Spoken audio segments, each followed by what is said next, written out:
قد أفلح المؤمنون الذين هم في صلاتهم خاشعون والذين هم عن اللغو معرضون والذين هم للزكاة فاعلون. صدق الله العظيم وصدق رسوله النبي الكريم ونحن على ذلك من الشاهدين والشاكرين والحمد لله رب العالمين.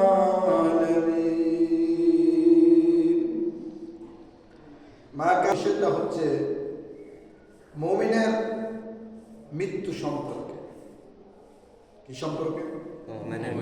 মৃত্যু সম্পর্কে। এখন আমি যে আয়াতটা তেলাওয়াত করেছি, তেলাওয়াতের আয়াতটাও সূরার নাম হচ্ছে সূরাতুল মুমিনুন। সূরার নাম কি? সূরাতুল মুমিনুন। এই মুমিনের ব্যাপারে আল্লাহ পাক একটি সূরাও নাযিল করে দিয়েছেন। কি করেছেন? একটি সূরা নাযিল করে দিয়েছেন। এখন আমরা কারা মুমিন এটা প্রথম আমাদের বাছাই করতে হবে। আমরা হয়তো ভাবতেছি জন্মগতভাবে আমরা মুসলিম পরিবারে জন্ম নিয়েছি, আব্বা মসজিদে যাইতেন, আমরাও তার সাথে সাথে আস্তে ধীরে পা হেঁটে মসজিদের দিকে অগ্রসর হচ্ছি। এটাই আমরা ভাবতেছি আমরা মুমিন। কিন্তু আল্লাহ পাক একটু ব্যতিক্রম বচন ভঙ্গিতে আল্লাহ পাক বললেন কদ আফলাহাল মুমিনুন। কি বলেছেন? আমার সাথে বলেন, কোরআন পড়লে যেমন সওয়াব, শুনলে এমন সওয়াব। কোরআনের দিকে তাকালেও সওয়াব, কোরআনকে যদি শ্রবণ করে তাও সওয়াব, বুঝে পড়লেও সওয়াব, না বুঝে পড়লেও সওয়াব। আলহামদুলিল্লাহ বলেন। এমন একটি কোরআন, সেই কোরআনের কথা আপনি অন্য অন্য বই পুস্তক, অন্য কিতাব হাদিস সন্দেহ আছে, সহি বলে, জয়ী বলে, এবং এই কিতাব নিয়ে বিভিন্ন মতাদর্শ দেখা দিচ্ছে। কিন্তু এমন একটি কথা বলেছি যে এই কোরআন নিয়ে বিন্দু মাত্র কি নেই, সন্দেহ। এটা নিয়ে কেউ সহি বলার আর কোনো কথা বলেন না, কথা বলার আর সুযোগ নেই। কোরআন মানে কি? আল্লাহর কালাম।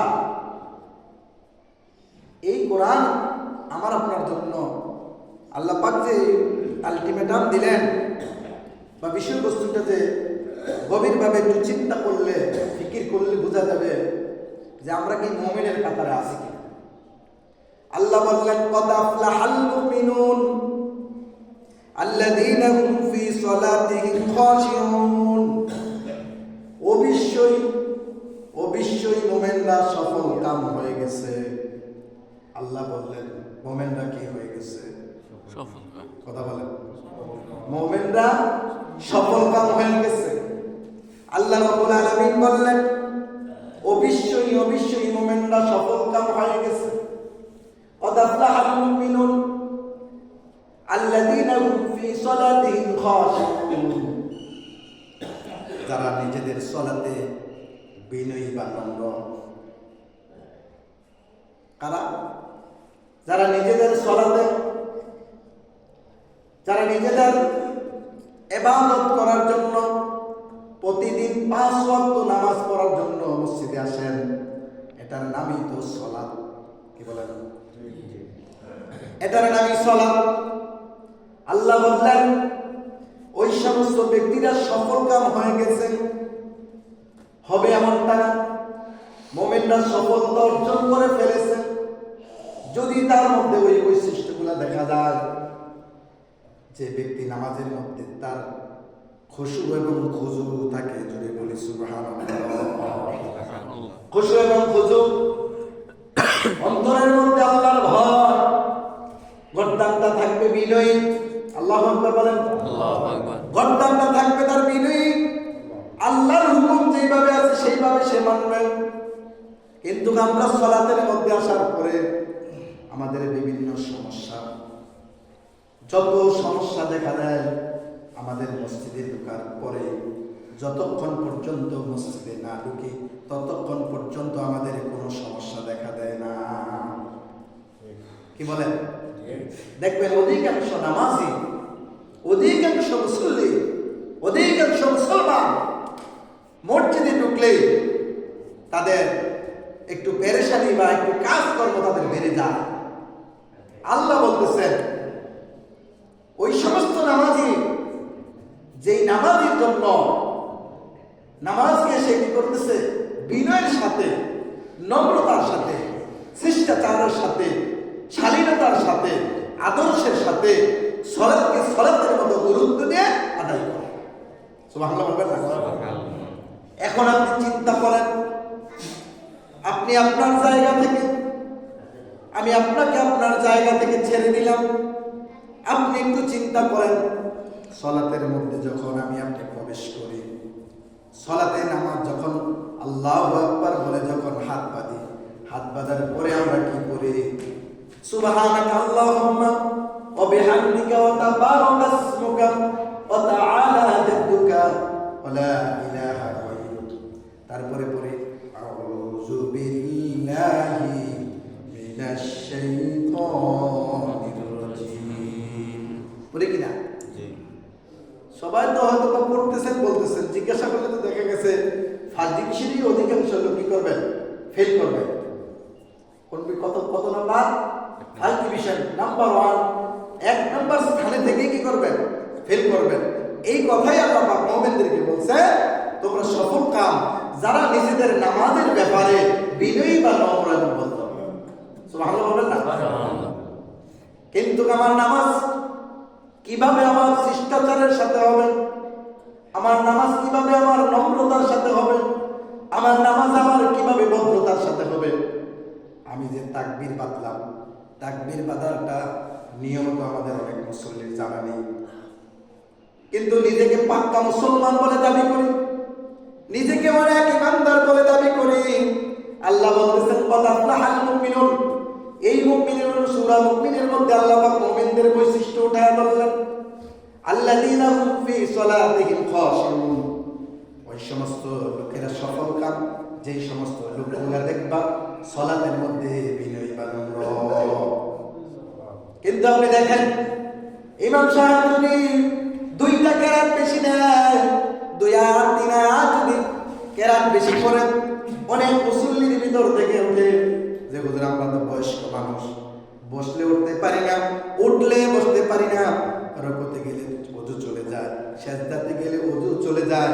কিন্তু দেখেন আপনি চিন্তা করে, ওই সমস্ত লোকগুলা যখন ক্যারাম বোর্ডের পাশে দাঁড়ায়, টিভির পর্দায় দাঁড়ায়, খেলার মধ্যে যায়, এরকম কোন মঞ্চের মধ্যে, রাজনীতির মঞ্চের মধ্যে যায়, ঘন্টার পর ঘন্টা তাদের অতিবাহিত হয়, একবারও তাদের নিজের বিবেককে প্রশ্ন করে না।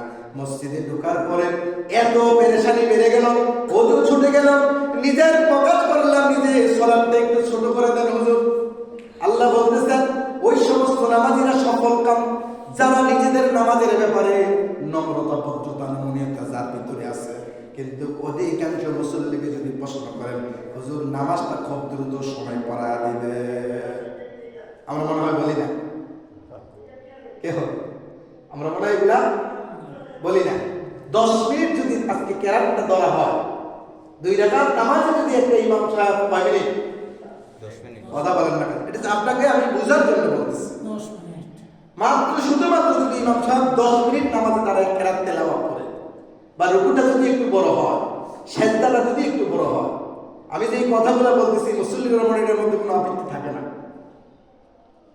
কেউ কথা বলেন না, আপত্তি থাকে না, এই কথাই আল্লাহ বলতেছে।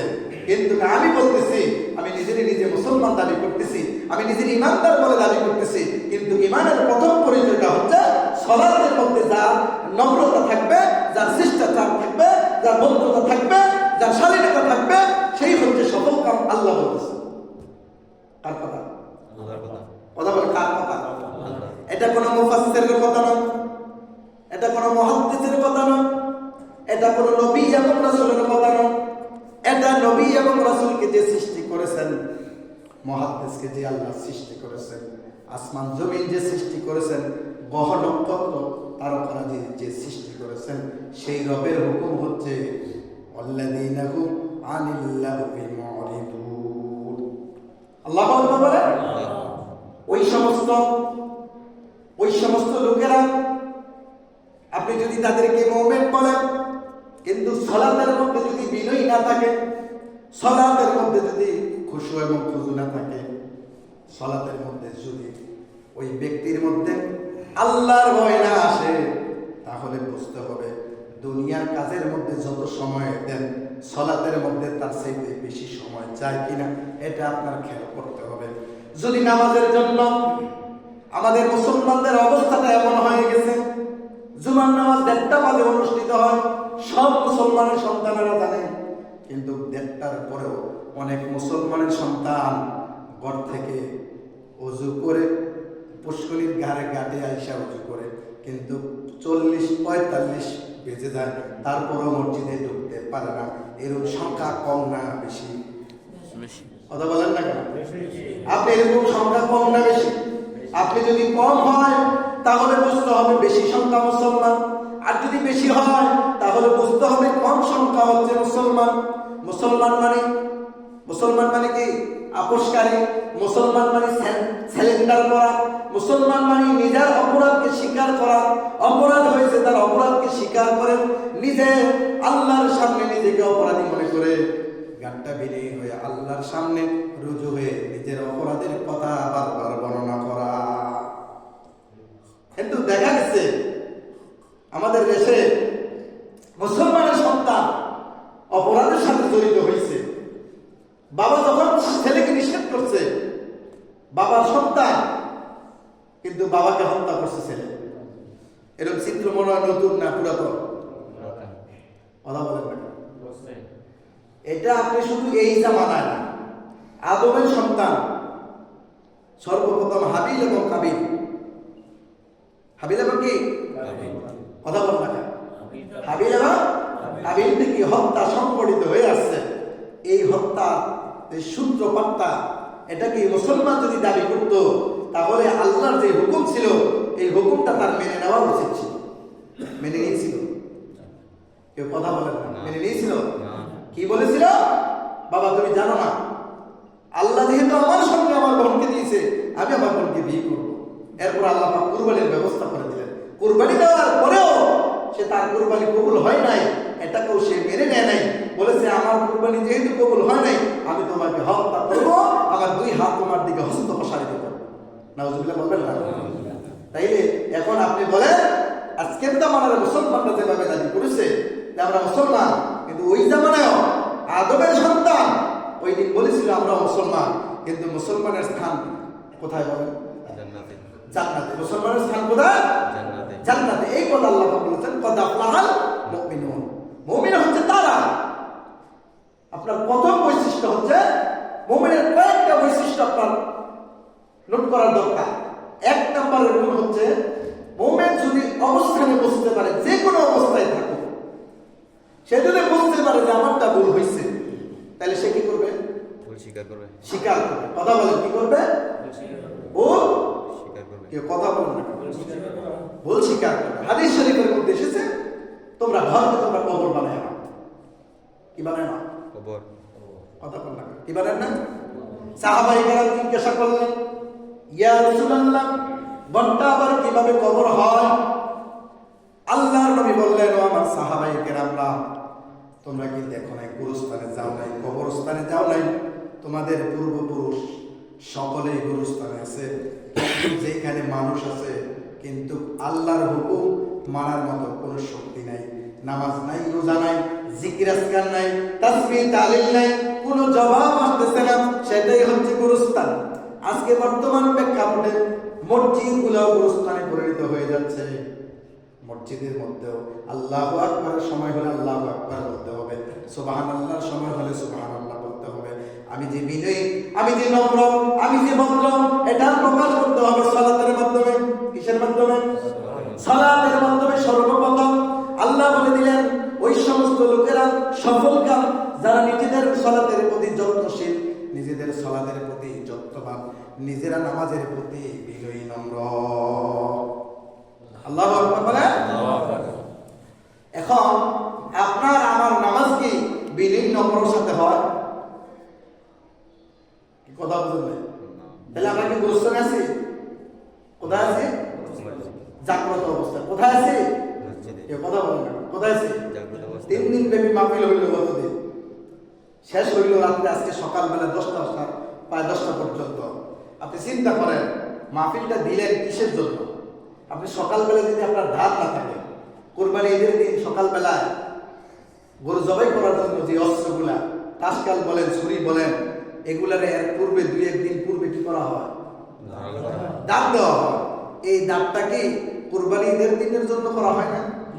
তা আপনারা গত রাত্রে মাহফিল হলে সারা রাত সকাল 10টা পর্যন্ত আপনারা তো স্বতঃস্ফূর্তভাবে সবাই অংশগ্রহণ করেছেন, কিন্তু 2 ঘন্টা পরেই আপনার জুমার সালাত, এই জুমার সালাতে আইসে আপনার ধার চলে গেল, তাহলে বুঝতে হবে কামারের সমস্যা, নতুবা যে আপনার যে ছুরি, এই ছুরির সমস্যা টের পাবেন।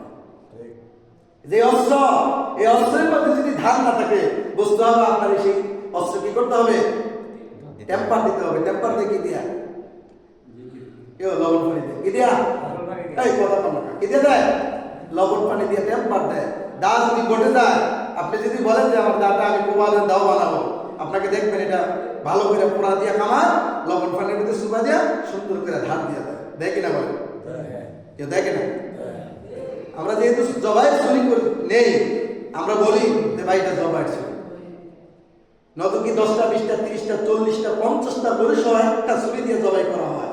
এটা যদি স্বাভাবিকভাবে দাম দেওয়া হইতো 40-50টা গরু জবা কত দূরের কথা, 2 নম্বর গরুর বেলায় তো ইমাম সাহেব একদিকে ছুরি আর একদিকে গরু আরেকদিকে ধরে।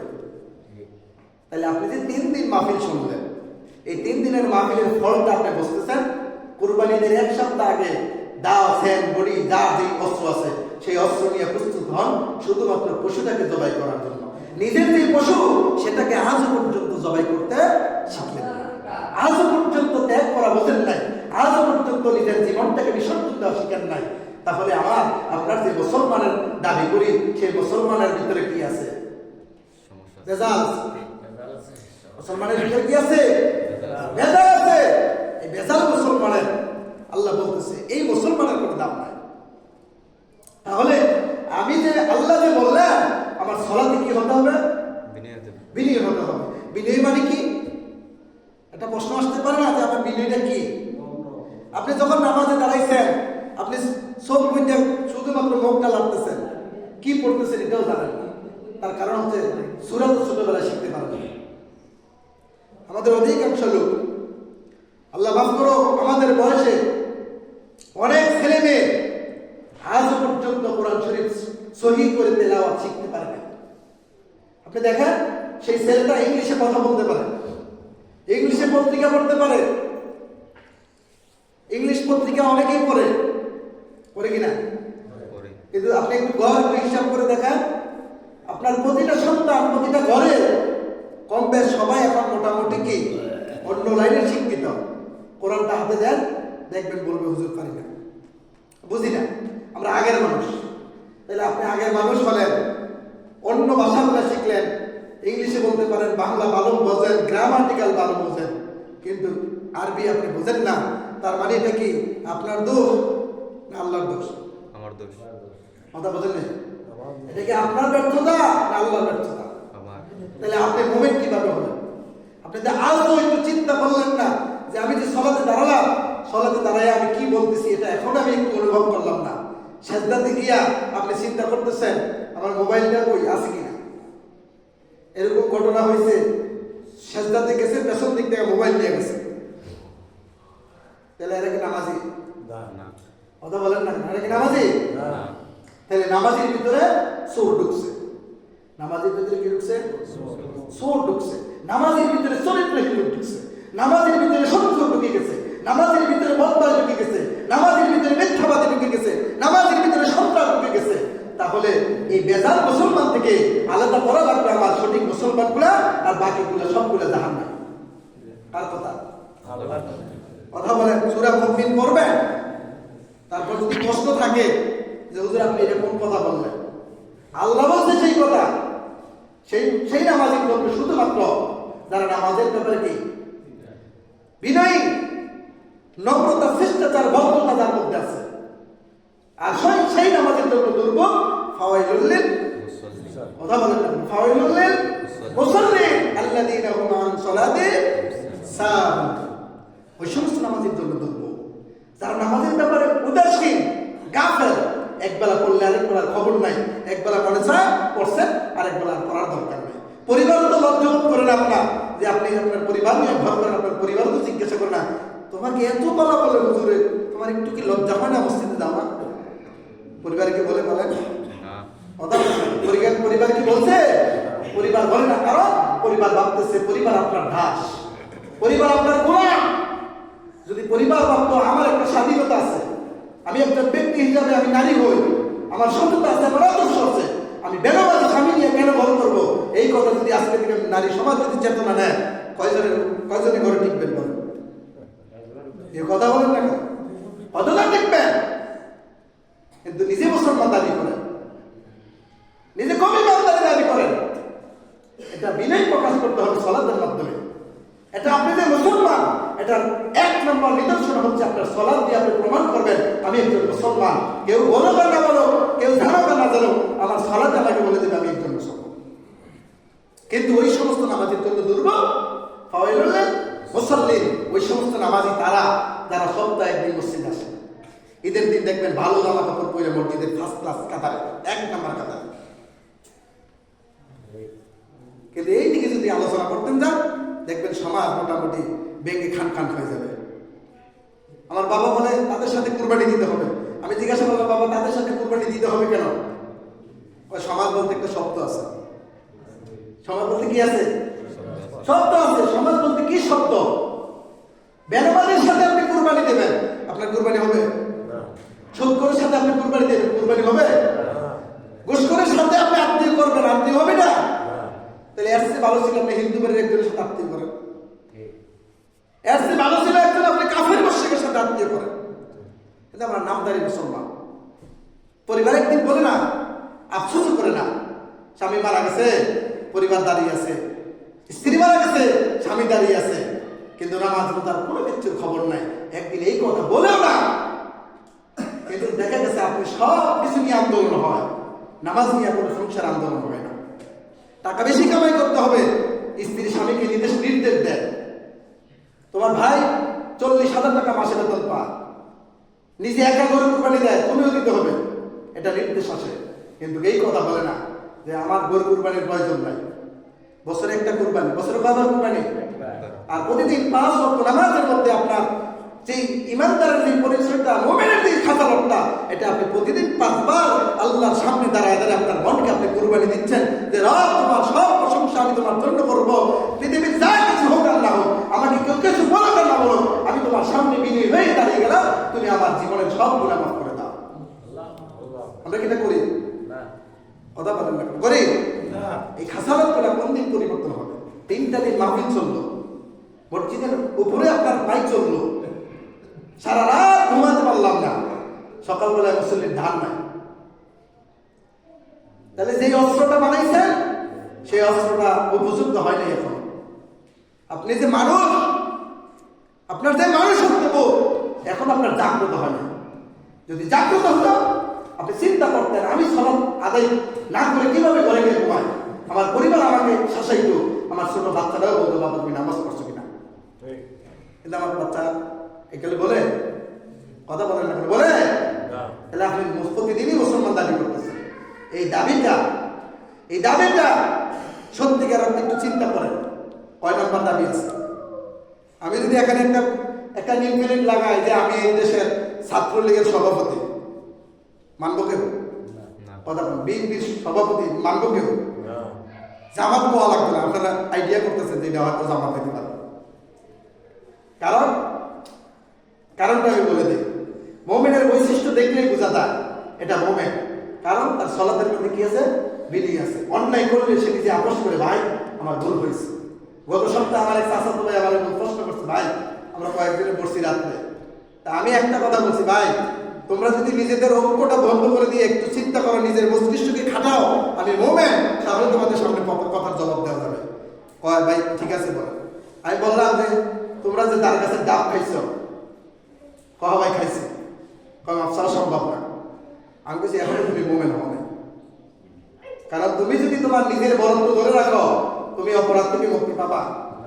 তুমি যাইতে হবে তার বাড়িতে, যাইয়া চাচার কাছে বলতে হবে, চাচা ছোটবেলায় বয়স ছিল অল্প, বুঝি নাই, ওই আলোচনাও ঢুকি নাই, কোরআন হাদিস পড়ি নাই, আমি আপনার কাছ থেকে দাওয়াত করে খাইছি, আমি আপনার বাতিজা হিসাবে, প্রতিবেশী হিসাবে আমার আপনি আল্লাহর রাস্তায় মাফ করে দেন। তাহলে তোমার মুসলমানের পরিচয়টা তোমার প্রকাশ পাবে। তোমার জেডাই গিয়ে বলবো আমার বাতিজা অনেক ভালো মানুষ। কত মানুষ ডাব খাইছে, চলি তো ডাব খায় প্রতি সপ্তাহে, কিন্তু চলি দেখতে গিয়ে বলে নাই, চলি তো মোমেন্ট দাবিও করে না। তুমি কিন্তু মোমেন্ট দাবি করো, তুমি কিন্তু মুসলমান দাবি করো, তোমার জানাজা কিন্তু মসজিদের সামনে হবে, তোমার মা কিন্তু মাইকিং হবে, মসজিদের এলার হবে মাইক দিয়া, ইমাম সাহেবকে গিয়ে ফুসকানো হবে, ইমাম সাহেব বারবার মাইক বার করে বুঝা দেয়। আমরা তো জানাজা করে দেখতেছি, জানাজা মাইকিং করা হয়, খুব সম্ভ্রান্ত পরিবারের সম্ভ্রান্ত সন্তান এবং তার গুণগান আছে। এন্তেকালের পরে আর কি গুণগান আছে বলেন? এন্তেকালের পরে কি কোনো গুণগান আছে? এন্তেকালের পরে কি লাশ হয়ে গেছেন, আপনার মরহুম এসে গেছে, কিন্তু আপনি যতক্ষণ এই বডিটার মধ্যে দেহটা আছে, দেহটার মধ্যে যতক্ষণ পর্যন্ত আপনার প্রাণ বাকি আছে, ততক্ষণ আপনার নাম মোহাম্মদ, আব্দুল কুদ্দুস, আব্দুল জব্বার, আব্দুল বারকাত। কিন্তু যখন আপনার এই প্রাণ বাকিটা উড়ে যাবে, আপনি হয়ে যাবেন মরহুম। ভাই এটা তো সত্য কথা, তাহলে ক্ষমা চাও যাই। সত্যিকারের অর্থে যদি চিন্তা করেন, সত্যিকারের অর্থে লেভেল লাগালে চলবে না। ইরানি চিনি লেখছেন বস্তার ভিতরে লবণ, রায়ঘাট মসজিদের চতুর্দিক দিয়ে রাখছেন 2-4-5টা বস্তা, কয়টা বিক্রা হয়ে যাবে? কথা বলেন না কেন? লেখছেন ইরানি চিনি, জাফরানের কালি দিয়ে লেখছেন বস্তার মধ্যে বড় করে ইরানি চিনি, পাকিস্তানি চিনি, ভারতের চিনি, কিন্তু বস্তার ভিতরে কি লবণ। ফিফরা কয়জন পাইবে খুঁজছেন? আর লেখছেন এটা কক্সবাজারের লবণ, কিন্তু বস্তার ভিতরে চিনি। হাজার হাজার পিঁপড়া কিছুক্ষণ পরেই দেখবেন আইসা নিজেদের বোঝা আস্তে করে গর্তের ভিতরে নিয়ে যাচ্ছে। আপনি যে ইমানদার দাবি করতেছেন, কিন্তু আপনার বস্তার ভিতরে কি বেঈমান। আপনি এখনো ইমানদার হন নাই, এখনো আপনি ইমানদার হন নাই, এখনো আপনি মুমিন হন নাই, এখনো আপনার সালাত আপনার পাশে আসে নাই, এখনো আপনার ঘরে নামাজ প্রতিষ্ঠিত হয় নাই, আপনার পরিবার আপনাকে ত্যাগ করে নাই, আপনার মেয়ে আপনাকে ত্যাগ করে নাই, আপনার ভাই আপনাকে আঘাত করে নাই, আপনার বাবা আপনাকে কোনো সময় তিরস্কারও করে নাই। তুই দূর হয়ে যা, আমার সামনে দাঁড়াবি না যতক্ষণ পর্যন্ত সালাত আদায় না করস। কিন্তু বাবা গর্ব করে বিয়ে দেয়, কি করে? কেউ আপনার এলাকা মনে গেলে নাই, কি করে? গর্ব করে। বেনামাজি সন্তানের গর্ব করলেন, কিয়ামতের দিন আল্লাহর কাছে কি জবাব দিবেন? মুমিন দাবি করলেই হবে না। বস্তার ভিতরে যদি খারাপ মাল রাখা আপনি জাতিকে বুঝেন এটার ভিতরে ভালো মাল, আজকে না কালকে আপনাকে মিথ্যাবাদী বলবে, সেই লোকটা মিথ্যাবাদী, আমাকে ঠকাইছে, আমাকে ধোঁকা দিচ্ছে। আপনি কয়দিন ধোঁকা দিতে পারবেন? এই যে দুইজন ফেরেশতা সম্মানিত লেখক কিন্তু আছে, কিরামান কাতিবিন ইয়ালামুনা মা তাফআলুন, যে দুইজন ফেরেশতা আপনার লিখতেছে 24 ঘন্টা। বৈশা বৈশা কি ঘুমাইতেছেন না আল্লাহ বিল্লাহ করতেছেন? নামাজে দাঁড়ায় কি আপনি দুনিয়ার চিন্তা করতেছেন না পরকালের চিন্তা করতেছেন? সবগুলো লেখা হচ্ছে। একটু চিন্তা করি আমরা, একটু ফিকির করি। জুমার আযানের পূর্বে সাথে সাথে মসজিদে আসার চেষ্টা করো, পারবো তো ইনশাআল্লাহ। আর বাকি সেইগুলো দিন থাকবে কিনা ফাঁকা, কি কর? আপনারা এই মসজিদে 2 জন এখন ইমাম আছে, আমিও থাকি, মুয়াজ্জিনও থাকি, কিন্তু মসজিদের মুসল্লি পাওয়া যায় না। এটা কি সুখের খবর না দুঃখের খবর বলেন? কথা বলেন না কেন? আফসোসের বিষয় তো ভাই, এটা তো আফসোসের বিষয়। এটা আমি ওই ইমামের অযোগ্যতার কারণে হয়েছে।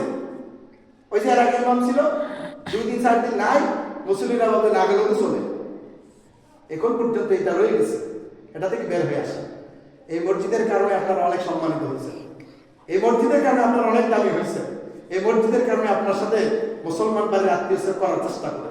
বাড়ির পাশে মসজিদ আছে, কিন্তু আপনার বাপ দাদারা এটা করে দিয়ে গেছে, আপনার এটাকে রক্ষা করতে হবে, নতুবা এটার অভিশাপে একদিন তিল তিল করে আপনাকে জাহান্নামে নিয়ে যাওয়া হবে, কারণ আপনি এটার হক আদায় করতেছেন। মেহমানদের দিন মেহমানদারি করছেন, খাবার দাবার করছেন তো, পাকচাক করছেন তো, কথা পান্না করছেন না? সবার করে তো ভালো আয়োজন করছেন। কালকে দাওয়াত পেয়েছি 3টা, খাইতে পারছি 1টা, কয়টা? আরে মানুষ তো একজন একবেলা খাইলে তো যথেষ্ট, কিন্তু 2টা অফ করে রাখছেন, খাবার পাঠাই দিয়ে মেহমান আসতে খাবে। কিন্তু মেহমানের জন্য যেমন মেহমানদারি করেছেন, এই মসজিদের খোরাক আপনারা, এই মসজিদে আপনি আইসা প্রমাণ করতে হবে আপনি একজন মুসলমান সন্তান। আপনি এই মসজিদে আইসা আপনার প্রকাশ করতে হবে আপনি একজন বিনয়ী মানুষ, আপনি একজন সন্ত্রাসীর মানুষ, আপনি একজন আপনার গর্দান আল্লাহর সামনে আপনার রুজু হয়ে যান। কিন্তু আপনি এখনো মসজিদে ঢুকেন না। এর জন্য সম্মানিত হাজিরিন, একটু চিন্তা করেন, নিজেদের ফিকিরটা একটু করেন। কবরে চলে যাবেন, আমার পূর্বপুরুষ কেউ নাই দুনিয়াতে। বিশ্বাস করেন, বিশ্বাস করেন, আপনি যত টাকার মালিক হন, এই টাকা আপনার থাকবে না একসময়, দেখবেন। কারণ আমার দাদার টাকা, আমার বাবার টাকা তো আমার বাবার নাই। কাফনের টাকার জন্য তো অনেক ঘরে ঝগড়া হয়নি না? এ কথা বলেন না কেন? আমি আমার ব্যক্তিগত জীবনে দেখছি, আমার বাবা ব্যবসা করতো, দোকান থেকে 1947 সাবানটা ছিল না, গোল বল সাবানটা, এই বল সাবানটা কাইটটা আপনার গুণা দিয়ে কাইটটা বিক্রি করতো, এরকম সিট কইরা, এই সিটটারে মাঝখান দিয়ে সিট করে দেওয়া হয়েছে 1.5 টাকা দাম। কত টাকা? এই 1.5 টাকা দেওয়ার জন্য গিয়া দেখছি পরে ঝগড়া। আমি আমার আব্বার কাছে আর বলি না, বলছি ভাই তোর টাকা দেওয়া লাগবে না। কারণ ছেলেরা, 3 ছেলে, 1.5 টাকা কে দিব, এটাই সবচেয়ে বড় সমস্যা। 1999 সাল, সালটা কত সাল?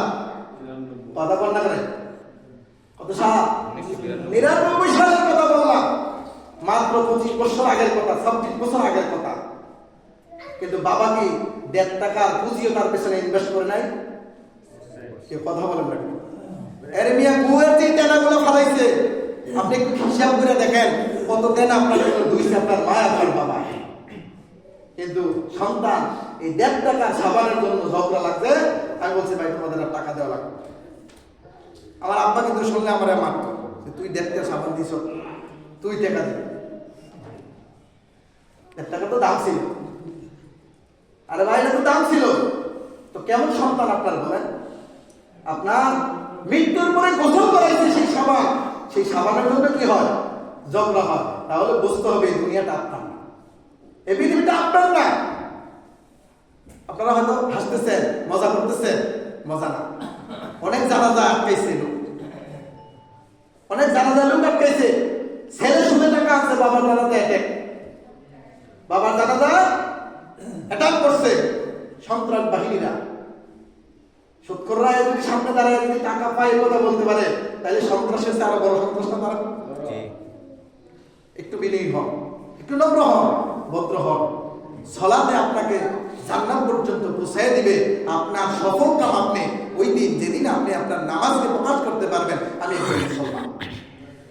আর ফাঁকা বলে যতই মারেন, বস্তার মধ্যে যতই লেখেন, আপনার এটা কাজ হবে না। আমি একজন সূরা মুমিনের 2 আয়াতের কথা আমি বললাম। আল্লাহ আমাদের সবাইকে মানার মতো তৌফিক দান করুন। আমিন বলবেন না? আমিন। আমিন বলতে এত কষ্ট হয়। আপনি যত কিছু বলতেছেন, ফেরেশতারা সাথে সাথে আমিন বলতেছে।